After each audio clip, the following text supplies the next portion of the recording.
아멘. 대강절 첫 번째 주, 우리 비가 와서 그런지 대강절 첫 번째 주 초의 의미는 희망입니다. 예수 그리스도의 희망의 빛이 혼돈하고 또 불투명한 미래를 바라보고 있는 온 세상 위에 희망의 빛으로 우리 온 성도들의 가정 위에 또 사업 위에 우리 자녀들 위에 임하기를 주님의 이름으로 축원드립니다. 우리 임효빈 장로님, 박민덕 집사님께서는 6월에 우리 교회 등록하시고 6월 초에 저 가깝지 않은 거리인데 한 40분 정도 되는 거리인데도 주일 예배뿐 아니라 수요일 저녁 예배에도 또 새벽에는 온라인으로 함께 섬기시며 계십니다.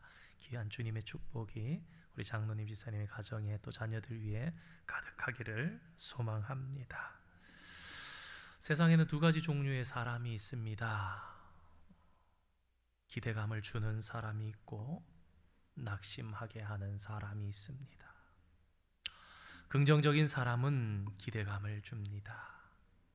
부정적인 사람은 낙심을 품게 합니다. 하나님의 사람은 마땅히 기대감을 품게 하는 사람입니다. 기도하는 사람. 여러분, 기도가 무엇입니까? 주님과 교제할 때에 우리는 기도하면서 기대감을 가지게 됩니다. 말씀을 사랑하는 사람은 기대감을 주는 사람입니다.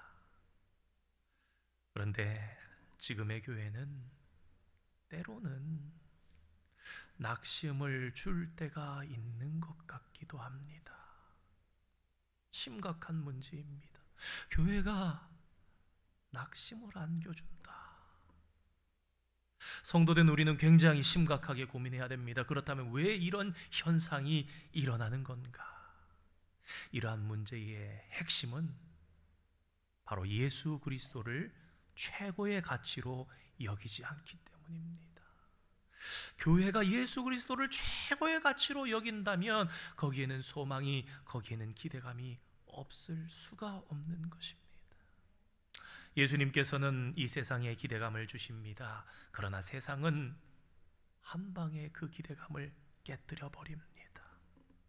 왜 그럴까요? 그것은 세상이 줄 수 있는 것이 기대감이 아니기 때문입니다. 우리가 정치가 바뀌거나 정권이 바뀌거나 기대합니다. 기대감을 가집니다. 그러나 몇 년 흘러보면 여지없이 낙심으로 바뀔 때가 있습니다. 몇 해 전에 한 크리스찬 여성 연예인이 자살을 했습니다. 요즘 잘 나가는 것이 연예인입니다. 몇 해 전만 해도 연예인이 최고더니 요새는 제일 잘 나가는 사람이 유튜버라고 합니다. 최근에 트렌드가 좀 바뀌었는지 모르겠지만 그래서 젊은이들의 꿈이 유튜버가 되는 거랍니다. 아무 유튜버가 아니라 100만 유튜버, 50만 유튜버. 여러분, 100만 유튜버가 되면 1년에 수십억을 번답니다. 가만히 있어도. 여러분, 그러니까요, 이 연예인 젊고 예쁩니다. 유튜버도 합니다. 세상이 다 부러워할 사람, 오늘날 젊은이들의 꿈과 정말 젊은이들이 되고 싶어하는 표상이 되는 이 여자 연예인이 왜 자살했을까? 얼마 뒤에 이런 결과가 나왔습니다. 악플 때문이었다. 악플은 세상에서 일상입니다. 그러나 사랑하는 성도 여러분, 하나님의 나라는, 교회는 선플이 일상이 되어야 하지 않겠습니까? 선한 리플라이. 세상은 악플이 가득하다 그래도 교회는, 성도는 그 삶에서 선한 리플라이를 하면서, 악플은 낙심을 지나 절망에 이르게 합니다. 극단적인 죽음에까지 이르게 합니다. 대한민국의 자살률이 세계 최고랍니다. 자살률 세계 최고에는 이 악플도 분명히 일조하고 있습니다. 이러한 현상은 세상이 기대감을 가지게 하는 것이 아니라 낙심을 가져다 주는 것이구나 하는 것을 우리로 알게 합니다. 그러나 하나님의 나라는 정반대입니다. 하나님의 나라는 기대감이 충만한 곳입니다. 2000년 전 예수님께서 이 땅에 오심으로 죄악된 인류에게 기대감을 안겨주셨습니다. 희망의 출구가 도저히 보이지 않는 세상에 구원을 선물로 주셨습니다. 낙심이 아니라 기대감을 가지고 살자고 한다면 사랑하는 성도 여러분, 명심하시기 바랍니다. 세상의 어떠한 꿈과 희망도, 어떠한 유능한 사람도 우리에게 기대감을 줄 수 없습니다. 오직 그 중심에 하나님을 모시고 살아야만 기대감을 줄 수 있습니다. 예수님과 동행해야만, 예수님만이 우리의 희망이기 때문에 그렇습니다. 우리가 앞서서 생각해 보았던 것처럼 교회가 예수님을 최고로 여기지 않을 때에, 그러면 교회에까지 세상의 낙심이 들어오게 됩니다. 그러나 우리가 예수님을, 오직 한 분을 최고로 여길 때에 교회는 참된 희망을 가지고 세상에까지 나아가서 희망을 줄 수 있는 기버가 된다는 것을 잊지 말아야 하겠습니다.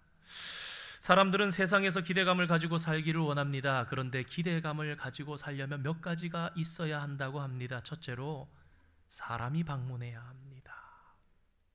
여러분, 사람이 방문한다는 건 참 설레고 행복한 일인 것 같습니다. 오늘도 방문하신 분들이 계시는데 참 기쁜 일인 것 같아요. 제가 한 10여 년 전에 섬의 선교지에서 살 때, 그것은 오히려 여기보다 한인 커뮤니티가 더 컸습니다. 한 5, 6천 명. 진짜 한인 경기가 좋을 때는 거의 9천 명, 10,000명에 이르기까지 살았는데, 그냥 섬이에요. 5분 생활권입니다. 다 돼요. 공항도 5분, 마트도 5분, 자동차 고쳐도 5분, 뭐든지 다 5분이면 다 되는 그곳에 살았는데, 친구의 친구가 와도 너무 기뻐요. 그냥 5촌에 8촌이 오던, 누가 오던, 친구의 동생이 오던, 친구의 친구가 오던 공항에 같이 나갑니다. 좋아가지고. 그냥 나가느냐? 그냥 안 나가고요. 그 섬에 꽃이 있어요. 유명한 하얀색 꽃. 그 꽃을 주워서 따다가 목걸이 만들어가지고 들고 나갑니다. 친구의 친구가 와도 나가가지고 그냥 좋은 거예요. 와, 밥 사주고. 왜 그럴까? 이게 한계가 있잖아요. 그러니까 새로운 사람이 오면 너무 좋은 거예요. 한국의 정현종이라는 분의 방문객이라는 시가 있습니다. 너무 유명해서 아마 한 번쯤은 들어보신 분들 계실 겁니다. 사람이 온다는 건 실로 어마어마한 일이다. 왜냐하면 한 사람의 일생이 오기 때문이다. 사랑하는 성도 여러분, 오늘 앞뒤 좌우의 성도님들이 그냥 분들이 아니십니다. 인생이 오신 거예요. 그분들의 인생. 사실 맞잖아요. 우리의 말 속에, 우리의 행동 속에 인생이 담겨 있는 겁니다. 왜 그렇게 말씀하는가? 그분이 이런 인생을 살아오셨기 때문에. 어제 저녁에 성도님들 몇 분과 잠시 교제를 하는데, 한 성도님께서 이제 말씀을 하시는 거예요. 스몰 비즈니스를 하실 때에 아주 까다로운 손님을 한번 받게 된 경험에 대해서 말씀하신 것을 들었습니다. 맡겼던 물건을 찾아갈 때가 돼서 보면서 얼마나 꼼꼼하게, 마치 요새 유행하는 매의 눈으로 보는지, 작은 음까지 여기 안 되지 않았냐, 여기 이거 잘못되지 않았냐, 그러면서 하니까 안 그래도 힘들게 어렵게 열심히 몸을 혹사시키면서 일하는데 마음이 어려울 수 있잖아요. 근데 그분이 실은 내색을 하지 않고, 아마 주님 주신 지혜, 주님 주신 축복인 것 같은데, 알겠다고, 내가 오늘 늦게라도 꼭 다 해가지고 내일까지 원하는 대로 해드릴 테니까 손님 죄송하지만 내일 다시 한번 오세요. 그리고 그날 늦게까지 열심히 작업을 마무리하셨대요. 다음날 오더니 만족하면서 가셨어요. 어떻게 보면은 한 손님입니다. 당신이 우리 가게 오든지 말든지 마음대로 해라 그러고 보낼 수 있습니다. 그런데 이 한 분 때문에 놀라운 일이 일어났다라는 거예요. 이분이 알고 봤더니 그 지역에 동종업계에 다른 데 갔다가 까다로우니까 안 가고, 잘 친절하게 안 해주니까 안 가고, 또 안 가고 하다가 결국 우리 성도님의 비즈니스에 오셨는데, 해보니까 마음에 들거든요. 옷을 많이 가지고 오시는 거예요. 잘해주니까 또 가지고 오시는 거예요. 근데 이분이 혼자만 오는 게 아니라 나중에 보니까 그 도시에 가족이 대가족을 이루고 살아가는 거예요. 그분이 가족들 소문내고 친구들 소문내서 이 사람 한 사람 때문에 손님이 막 오는데, 나중에 한 1년쯤 지나고 보니까 성도님이 비즈니스가 달라졌다고. 시 속에서 한 사람의 방문은 한 사람의, 그 사람의 인생이 오는 것이라 그랬고, 어느 성도님께서 까다로운 손님 한 사람의 방문도 이렇게 사업이 바뀔 만큼 어마어마한 것인데, 그렇다면 사랑하는 성도 여러분, 예수님께서 내게 오신다. 우리 찬송 중에 그런 찬송이 있어요. 주님 내게 오시면 나 어찌 대할까? 주님이 내게 오시면 감히 내가 주님을 어찌 대할까? 오늘 진짜 믿는 사람들이 예수님이 진정 어떤 분인지 아신다면 정말 우리가 대강절을 함부로 맞이할 수 있는 것인가?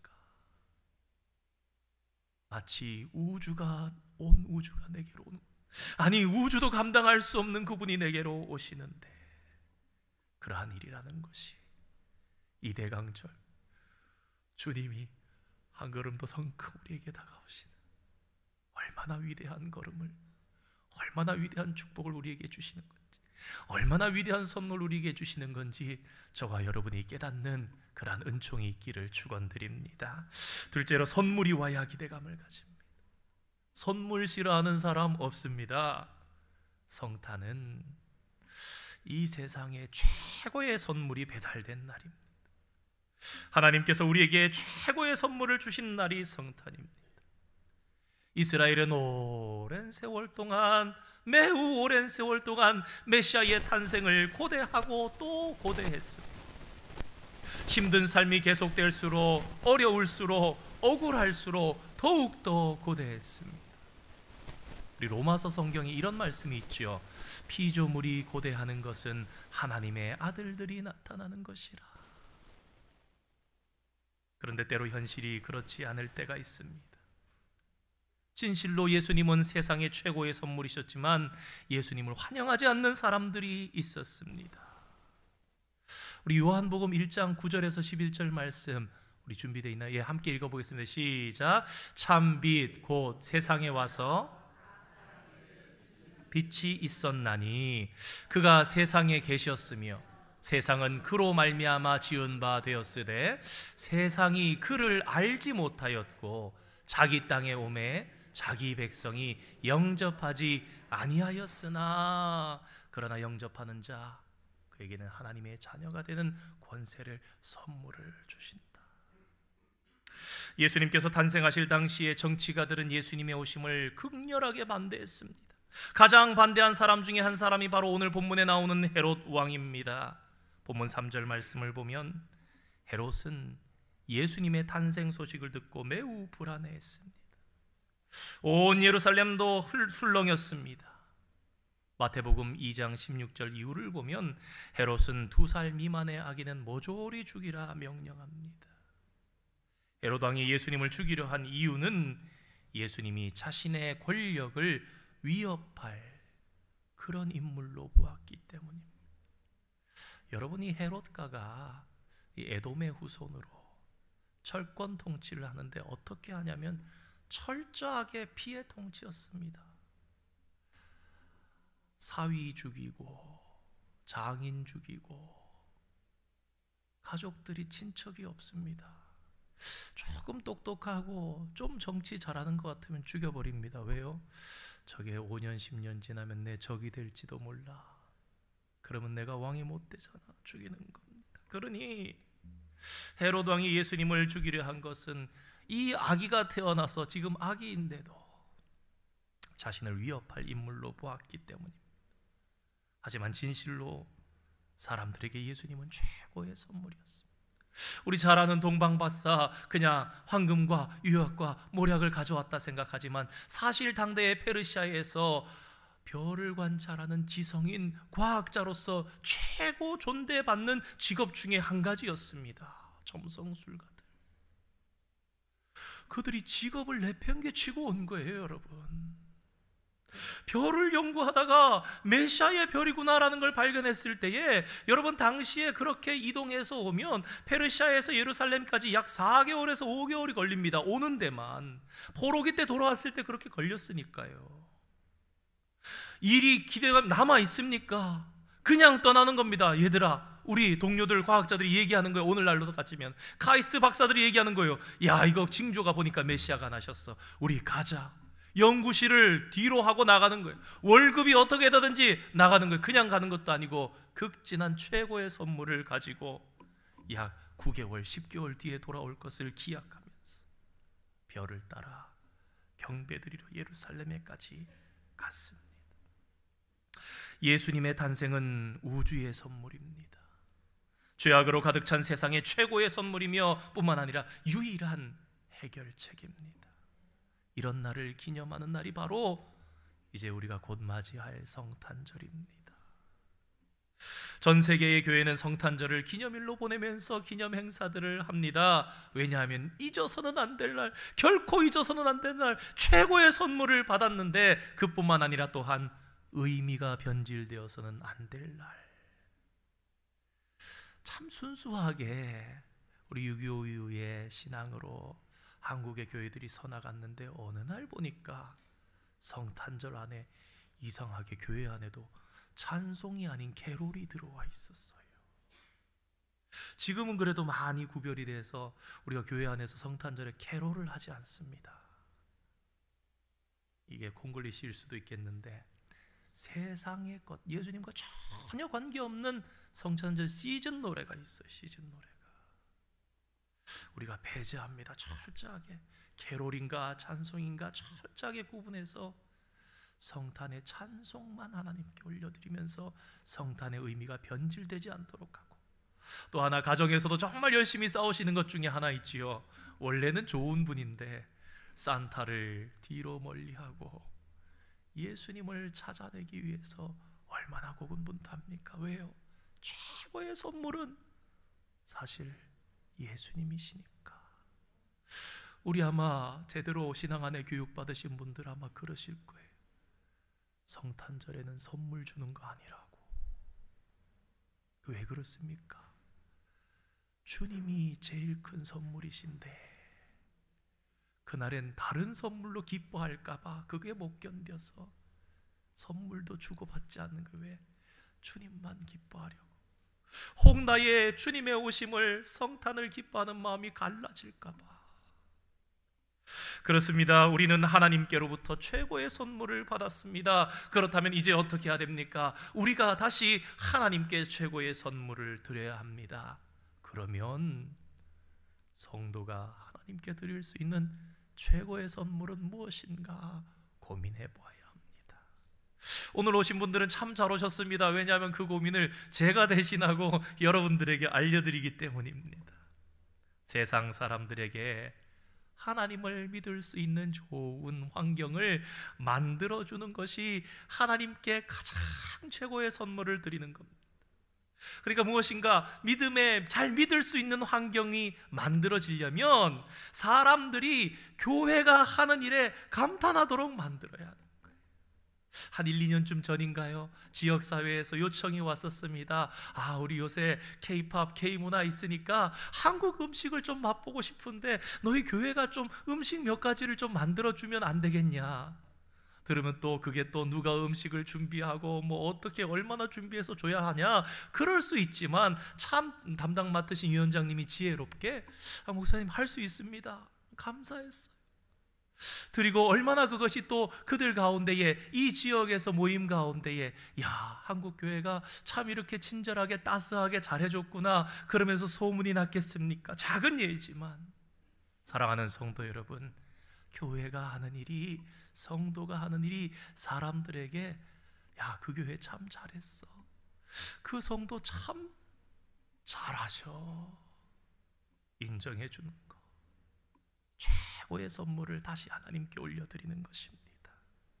최고의 선물이라도 주는 사람의 태도가 중요합니다. 아무리 최고의 것을 준다 해도 아무렇게나 주어서는 안 됩니다.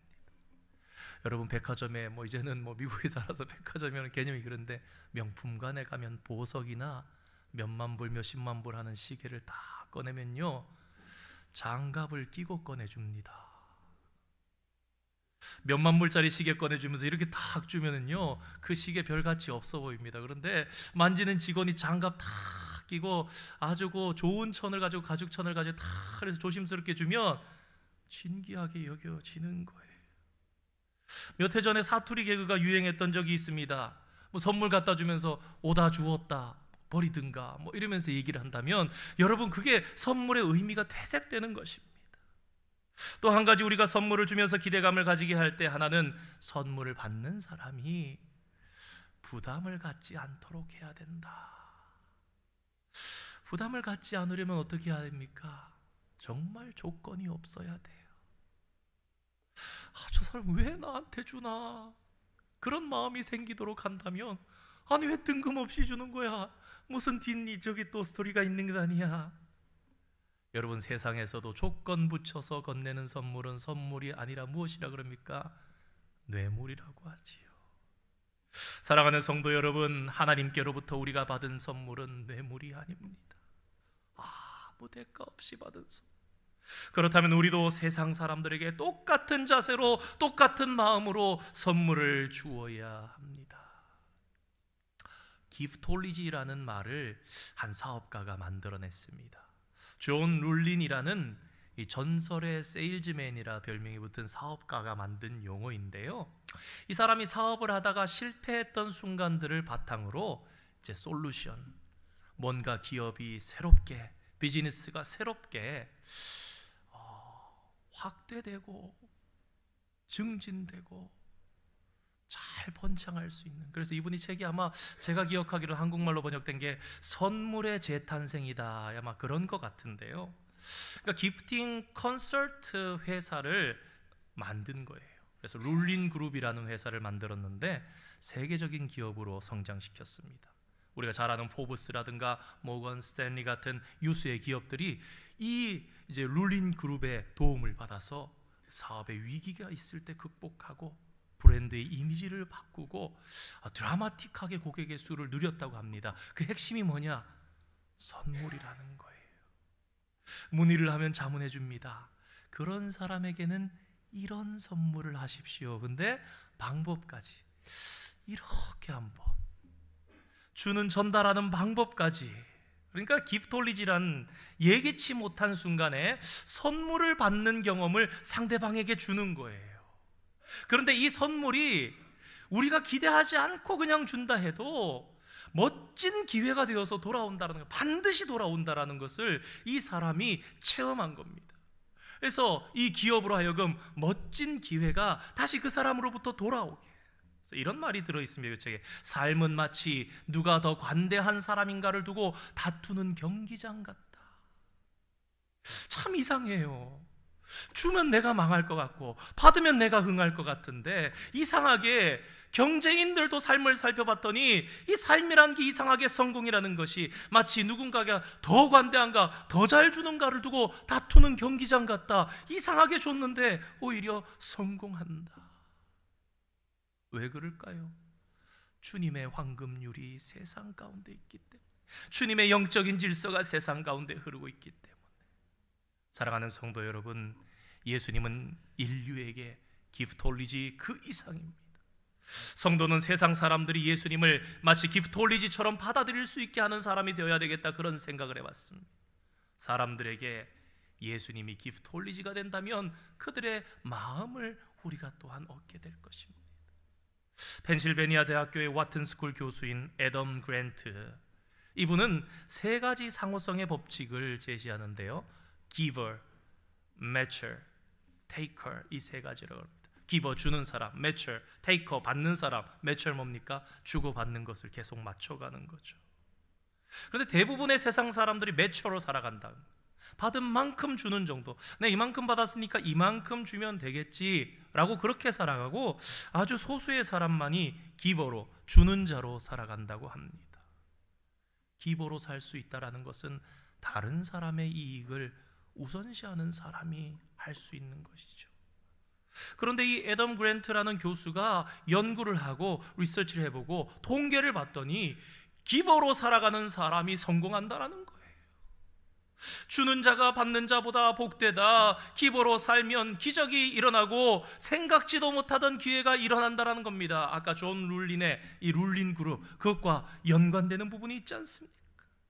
그 이유는 오히려 마음을 비우고 깨끗하게 조건 없이 주는 선물에는 오히려 더 강력한 힘이 있다라는 것입니다.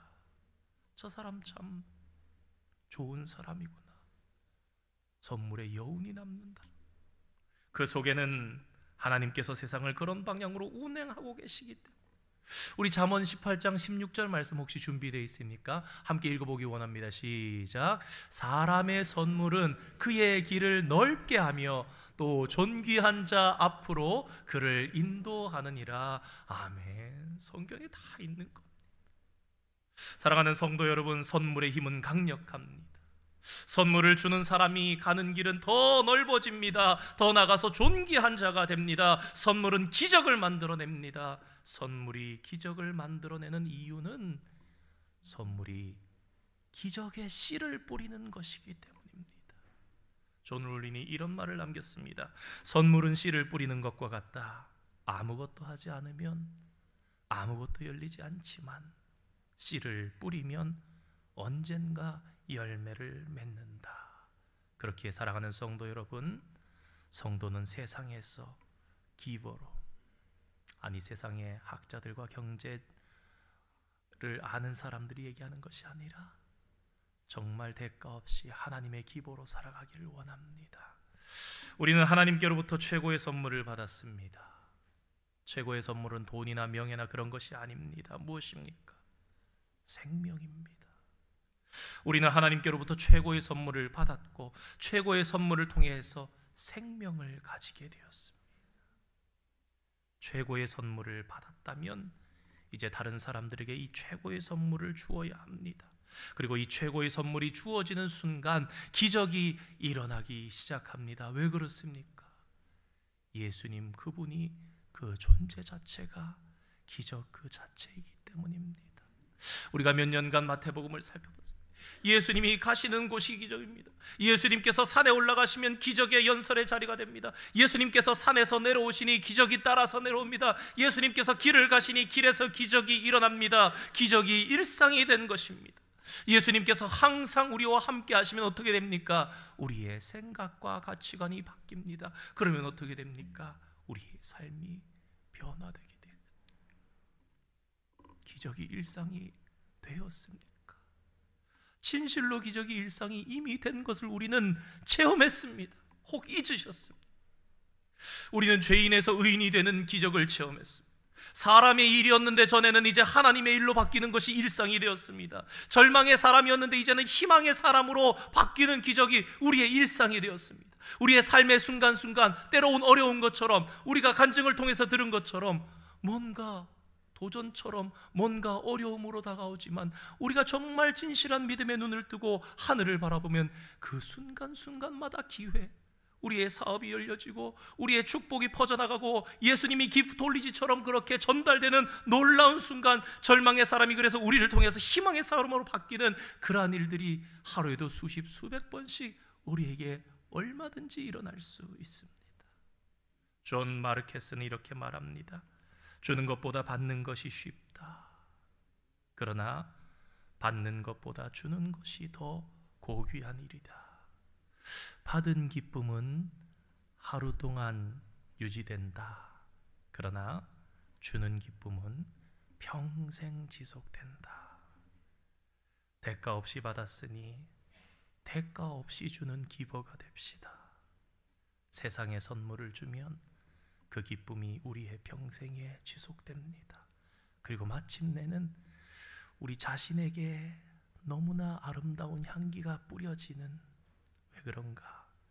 세상에 예수님을 선물하는 행위는 예수님의 향기가 나 자신에게 뿌려지는 것과 같기 때문입니다. 말씀을 정리합니다. 오늘 말씀 딱 두 문장입니다. 우리는 최고의 선물을 받은 사람입니다. 그러므로 최고의 선물을 받은 성도인 우리가 다시 최고의 선물을 세상에 주는 사람들이 되어야 한다. 이 교훈을 2023년 대강절 첫 번째 주 우리 마음속에 새기고 세상에 돈과 명예가 아니라 가장 고귀한 것으로 대가 없이 계산 없이 세상에 주며 정말로 세상의 기대감을 소망을 심어가는 그런 성도들이 다 되시기를 주님의 이름으로 축원드립니다. 함께 기도하겠습니다. 사랑의 하나님 감사드립니다. 대강절을 맞으며 우리에게 최고의 선물을 주신 하나님을 기억하게 하시고 최고의 선물을 받은 우리가 어떻게 주님을 기다리며 살아야 하는지 말씀을 통해 생각하게 하시니 감사드립니다. 세상이 아무리 어지럽고 또 아무런 기대감도 주지 못한다 할지라도 성도된 우리는 세상에 기대감을 주는 사람이 되어야 함을 말씀을 통해 생각해 봅니다. 주는 자가 받는 자보다 복되다 말씀하시고 우리에게 먼저 모든 것을 주신 주님, 그 주님을 마땅히 닮아가며 주님을 기다리는 깨끗하고 아름다운 성도 되게 하여 주시옵소서.